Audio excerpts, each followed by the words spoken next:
Today we will learn some problem which are based on mole concept. तर मोल concept जो आपण मागच्या लेक्चरमध्ये मोल कन्सेप्ट शिकलेलो आहोत त्या बेसवरती इथे काही प्रॉब्लेम्स आहेत ते आज आपण बघूयात. तर first problem, calculate the number of atoms in each of the following. तर फर्स्ट प्रॉब्लेम जो आहे तो कॅल्क्युलेट नंबर ऑफ ॲटम्स. आपल्याला नंबर ऑफ ॲटम्स काढायचे आहेत, पण नंबर ऑफ ॲटम्स कॅल्क्युलेट करण्यासाठी 3 कंडिशन्स यूज करायच्या. बघा, नंबर्स सेम आहेत 52, 52, 52, पण त्याचं युनिट जे आहे 52 फर्स्ट प्रॉब्लेममध्ये 52 मोल्स आहेत, सेकंड प्रॉब्लेममध्ये 52 यू आणि थर्डमध्ये 52 ग्राम असे त्याचे युनिट्स आपल्याला दिसत आहेत. तर या क्वांटिटीजसाठी आपल्याला नंबर ऑफ ॲटम्स काढायचे आहेत. ठीक आहे. तर फर्स्ट प्रॉब्लेम जो आहे तो 52 मोल्स ऑफ आर्गॉनसाठी आहे. तर 52 मोल्स ऑफ आर्गॉन म्हणजे आपल्याला मोल्स दिलेले आहेत. ठीक आहे. आणि कॅल्क्युलेट काय करायचं आहे, नंबर ऑफ ॲटम्स कॅल्क्युलेट करायचे आहेत. याच्या आधीच्या आपण लेक्चरला नंबर ऑफ मोलचं फॉर्म्युला बघितलेला आहे. Number of moles is equals to n into Avogadro's number. ठीक आहे. मग सेम फॉर्म्युला आपण इथे यूज करू शकतो. तो फॉर्म्युला काय असेल, तर number of atom is equals to n into Avogadro's constant. ठीक आहे. तर आता इथे नंबर ऑफ मोल्स, n म्हणजेच काय, नंबर ऑफ मोल्स जे आपल्याला दिलेले आहेत, जे की 52 आहेत. म्हणजे नेक्स्ट स्टेप आपली काय असेल, तर 52 इंटू अवोगॅड्रोज कॉन्स्टंट जो आहे त्याची व्हॅल्यू काय आहे, 6.022 इंटू 10⁻23. ठीक आहे. लास्ट स्टेपमध्ये कॅल्क्युलेशन्स येतील आणि आपलं ॲन्सर जे आहे ते ॲन्सर येईल इथे दिल्याप्रमाणे 313.144 इंटू 10⁻23 ॲटम्स ऑफ आर्गॉन. मी सांगितल्याप्रमाणे सेम मेथडने केलं, सिम्पल आहे आणि इथे तेच आहे, फक्त वर्डिंगमध्ये मेन्शन केलेलं आहे. ठीक आहे. फॉर्म्युला लिहून तुम्हाला सोपं जाईल त्या मेथडने. आता सेकंड प्रॉब्लेम जो आहे तो सेकंड असेल 52 यू ऑफ हेलियम. ठीक आहे. तर जनरली आपण हेलियम या ॲटमचं ॲटॉमिक मास हे 4u आहे असं म्हणतो. ठीक आहे. ॲटॉमिक मास ऑफ हेलियम हे किती आहे, 4u आहे. ठीक आहे. तर म्हणजेच काय, तर mass of 1 atom of helium, एका ॲटमचं, हेलियमच्या एका ॲटमचं मास हे 4u आहे. हेलियमचा एक ॲटम याचं मास किती आहे, 4u आहे. ठीक आहे. मग आपल्याकडे किती आहेत, 52u आहेत. तर या 52u मध्ये नंबर ऑफ ॲटम्स किती असतील. ठीक आहे. हे जे आपण मेन्शन केले हे कोणासाठी आहे, एक ॲटम, कोणाचा, हेलियमचा. या एका ॲटमचं जे काही मास आहे, ज्याला आपण ॲटॉमिक मास म्हणतो, ते 4u आहे. आपल्याकडे गिवन नंबर जो आहे तो 52u आहे. मग 52u मध्ये नंबर ऑफ ॲटम्स किती असतील, बरोबर. म्हणजेच आपण काय करणार, तर 52u डिवायडेड बाय 4u आणि ॲन्सर विल बी 30. ठीक आहे. म्हणजेच 13 नंबर ऑफ ॲटम्स हेलियमचे प्रेझेंट आहेत 52u मध्ये. असा हा प्रॉब्लेम असेल. तर नेक्स्ट जो आहे third one 52 gram of helium. आता हे 52 ग्राममध्ये आहेत. हेलियमचं जे मास दिलेलं आहे ते ग्राममध्ये मेन्शन केलं आहे. मग याच्यासाठी आपल्याला फॉर्म्युला यूज करावा लागेल. मास मेन्शन केलेलं आहे हे लक्षात घ्या. हेलियमचं मास 52 असं आहे. मग नंबर ऑफ मोलचा जो फॉर्म्युला आहे तो फॉर्म्युला लिहायचा आहे mass of helium divided by mass of 1 mole of helium. म्हणजेच आपण आता इथे ॲटम आहे म्हणून मोलार मास मेन्शन करत नाही आहेत. मास ऑफ 1 मोल ऑफ हेलियम असा फॉर्म्युला लिहितो आहे. तर व्हॅल्यूज नेक्स्ट स्टेपमध्ये व्हॅल्यूज पुट केलेले आहेत. 52 ग्राम डिवायडेड बाय 4 ग्राम पर मोल. देन आन्सर विल बी 13 मोल. हे आले नंबर ऑफ मोल्स कोणाचे? हेलियमचे. ठीक आहे. आपल्याला विचारलेला जो प्रॉब्लेम आहे तो नंबर ऑफ ॲटम्स कॅल्क्युलेट करायचे आहेत. पण नंबर ऑफ ॲटमसाठी फॉर्म्युला जो मी मगाशी मेन्शन केलेला आहे तो फॉर्म्युला काय असेल? Number of moles into Avogadro's constant. कॉन्स्टंटची व्हॅल्यू आपण तिथे मेन्शन करतो आहे. नेक्स्ट स्टेपमध्ये कॅल्क्युलेशनची स्टेप असेल 13 नंबर ऑफ मोल्स जे आपण इथे कॅल्क्युलेट केले ते आपण व्हॅल्यू पुट करतो आहे into Avogadro's constant and answer will be 78.286 into 10⁻23 atoms of helium. ठीक आहे. तर हे काही मोल कन्सेप्टवरती प्रॉब्लेम होते. आता नेक्स्ट जो पॉईंट आहे तो मोल्स अँड गॅसेस. याच्या आधी आपण जे काही बघतो आहे किंवा आत्तापर्यंत आपण जे प्रॉब्लेम बघितले किंवा मोल कन्सेप्टचं बघितला तो मोल कन्सेप्ट आपण पर्टिक्युलरली लिक्विड आणि सॉलिड स्टेटसाठी स्टडी केलेला आहे. आता इथे जो आपण मोल कन्सेप्ट शिकतो आहे तो पर्टिक्युलरली फक्त गॅसियस स्टेटचे जे सबस्टन्सेस आहेत त्यांच्यासाठी हा मोल कन्सेप्ट असेल. म्हणजेच काय तर नंबर ऑफ मोल्स कॅल्क्युलेट करायचे असतील, गॅसियस स्टेटमधला एखादा सबस्टन्स असेल आणि त्या सबस्टन्सचे नंबर ऑफ मोल्स कॅल्क्युलेट करायचे असतील तर आपल्याला फॉर्म्युला काय घ्यायचा आहे हे इथे आपल्याला बघायचं आहे. ठीक आहे. तर many substances exist as gases. If we want to find the number of moles of gas we can do this more conveniently by measuring the volume rather than the mass of the gas. काय असणार आहे तर generally आपल्याला जेव्हा number of moles काढायचे आहेत एखाद्या gaseous सबस्टन्सचे तर त्याचं मास मेजर करणं हे थोडंसं डिफिकल्ट आहे. कोणापेक्षा? तर व्हॉल्यूम मेजर करण्यामध्ये. तर या ज्या दोन क्वांटिटीज आहेत कारण नंबर ऑफ मोलचा जो फॉर्म्युला आपण बघितला आपण तो फॉर्म्युला इथेही वरती तुम्हाला दिसतोय मास डिवायडेड बाय मोलार मास असं म्हणतो आपण.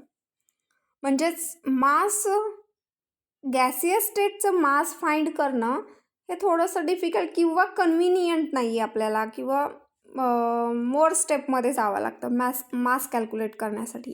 तर व्हॉल्यूम कॅल्क्युलेट करणं हे आपल्याला इझी आहे.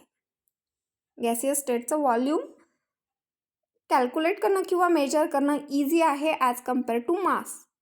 मग फॉर्म्युलामध्ये आपण प्रिवियस लेक्चरमध्ये आपण हा फॉर्म्युला बघितला की ज्याच्यामध्ये मास यूज केलं जायचं. म्हणून इथे काही चेंजेस केलेली आहेत. आता फॉर्म्युल्यामध्ये काही चेंजेस आहेत. जर आपण गॅसियस स्टेटचा सबस्टन्स असेल आणि त्याचे नंबर ऑफ मोल्स काढायचे असतील तर आपल्याला व्हॉल्यूम ही प्रॉपर्टी मोर कन्व्हिनियंट आहे म्हणून आपण व्हॉल्यूमचा विचार या पॉईंटमध्ये करणार आहोत. ठीक आहे.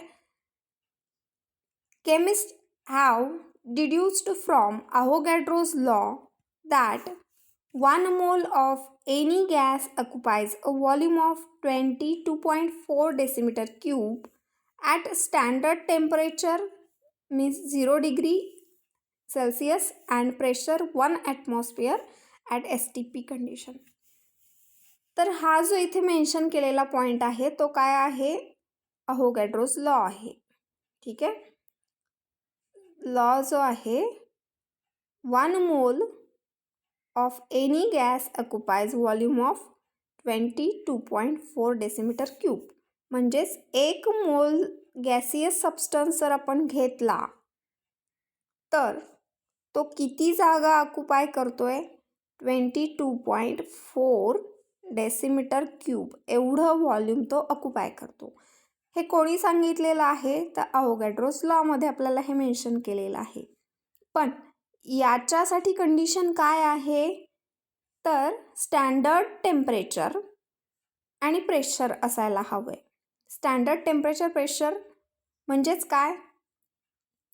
तर टेम्परेचर 0 डिग्री सेल्सिअस असेल आणि प्रेशर 1 ॲटमॉस्फेरिक प्रेशर असेल, त्याला स्टँडर्ड टेम्परेचर प्रेशर किंवा शॉर्ट फॉर्म STP असा यूज केला जातो.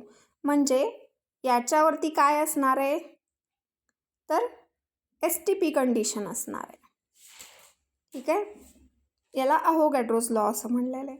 मग हाच लॉ आपण इथे यूज करतोय, कारण इथे पण आपण काय कन्सिडर केलेत? Number of moles. 1 mole is equal to, म्हणजे 1 मोल कुठलाही गॅसियस सबस्टन्स जर आपण घेतला तर तो किती जागा ऑक्युपाय करतोय किंवा त्याचं व्हॉल्यूम किती आहे? 22.4 डेसिमीटर क्यूब हे त्याचं व्हॉल्यूम आहे. Next point, the volume of 22.4 decimetre cube at STP is known as molar volume of a gas. मग त्याच व्हॉल्यूमला आपल्याला काय म्हणायचं आहे? तर molar volume of a gas. ठीक आहे. म्हणजेच 22.4 डेसिमीटर क्यूब या व्हॉल्यूमलाच आपण काय म्हणतोय? Molar volume of a gas. मग आता फॉर्म्युलाचं चेंज होईल. फॉर्म्युला कसा येईल बघा. Number of moles of gas is equals to volume of the gas at STP divided by molar volume of gas. आता इथे volume of the gas at STP divided by, म्हणजे आपण प्रिव्हियस सेशनमध्ये इथे जो आपण मास हा इथे पॉईंट फॉर्म्युलामध्ये होता. मागचा जो काही आपण फॉर्म्युला बघितलेला आहे त्याच्यामध्ये काय होतं? Number of moles is equals to mass divided by molar mass. Mass ऐवजी वर्ड फक्त कुठला आला आहे? व्हॉल्यूम हा वर्ड आला आहे. ठीक आहे. दोन्ही ठिकाणी मोलार व्हॉल्यूम आलं. इथे आपण मास डिवायडेड बाय मोलार मास असा फॉर्म्युला यूज करतो. त्याच्याऐवजी मासच्या जागी काय आला? व्हॉल्यूम हा वर्ड आला. ठीक आहे. आता यालाच पुढे बघा काय चेंज केलेलं आहे. तर number of moles of a gas is equals to, आता आपल्याला माहिती आहे मोलार व्हॉल्यूमलाच मी आत्ताच काय सांगितलं? तर काय म्हणतोय आपण? 22.4 डेसिमीटर क्यूब पर मोल असं म्हणतोय. मग ती व्हॅल्यू इथे पुट केलेली आहे आणि फॉर्म्युला कसा तयार झाला? तर number of moles of a gas is equals to volume of the gas at STP divided by 22.4 decimetre cube per mole हा फॉर्म्युला तयार झाला. आणि मग याच गॅसियस सबस्टन्सचे नंबर ऑफ व्हॉल्यूम्स कॅल्क्युलेट करायचे असतील तर फॉर्म्युला आपण जो प्रिव्हियस सेशनमध्ये यूज केलेला आहे तोच फॉर्म्युला आपल्याला इथे यूज करता येतो. कारण या फॉर्म्युल्याने आपण जे काही नंबर ऑफ मोल्स काढू ते नंबर ऑफ मोल्स आपल्याला इथे यूज करून नंबर ऑफ मॉलिक्युल्स काढता येतात. ठीक आहे. मग नंबर ऑफ मॉलिक्युल्ससाठी फॉर्म्युला काय येईल? तर फॉर्म्युला असेल number of molecules is equals to number of moles multiply by Avogadro's constant, म्हणजेच 6.022 इंटू 10⁻23 मॉलिक्युल्स असा तो फॉर्म्युला येईल. म्हणजे तुम्हाला हे 2 फॉर्म्युले यूज करायचे आहेत. ठीक आहे. गॅसियस सबस्टन्स असेल तर फॉर्म्युला आपल्याला हा यूज करायचा आहे. आणि हा फॉर्म्युला आपण दोन्हीकडे यूज करतो, म्हणजे सॉलिड असेल, लिक्विड असेल किंवा गॅसियस स्टेटचा असेल, हा फॉर्म्युला चेंज नसेल, तो सेम असेल सगळ्या स्टेटच्या सबस्टन्ससाठी. नेक्स्ट पॉईंट आहे, नोट दिलेली आहे बघा. IUPAC has recently change the standard pressure to 1 bar. आत्ताच आपण स्टँडर्ड टेम्परेचर प्रेशरची कंडिशन बघितली तिथे मी सांगितलेलं आहे की 1 ॲटमॉस्फिअर. तर ती कंडिशन आता चेंज केलेली आहे रिसेंटली, ज्याचं कन्वर्जन कशात केलेलं आहे की 1 बारमध्ये. म्हणजे 1 ॲटमॉस्फिअर ऐवजी 1 बार यूज केलं जातं. आणि under this new STP condition the molar volume of a gas is. मग ही कंडिशन चेंज केल्यामुळे या व्हॅल्यूमध्ये चेंज झालेला आहे. इथे आपण बघा काय यूज करतो आहे, 22.4 असं यूज केलं आहे फॉर्म्युल्यामध्ये.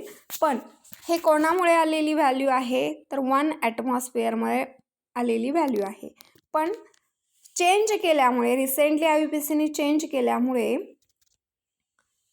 1 ॲटमॉस्फिअरऐवजी 1 बार यूज केला जातो आहे, त्याच्यामुळे व्हॅल्यूमध्ये चेंज होतो आहे. तो म्हणजे 22.71 असा चेंज येतो आहे. ठीक आहे. पण आपण हा फॉर्म्युलाच यूज करणार आहोत. ठीक आहे. फक्त चेंज जो झालेला आहे तो इथे तुम्हाला मेन्शन केलेला आहे.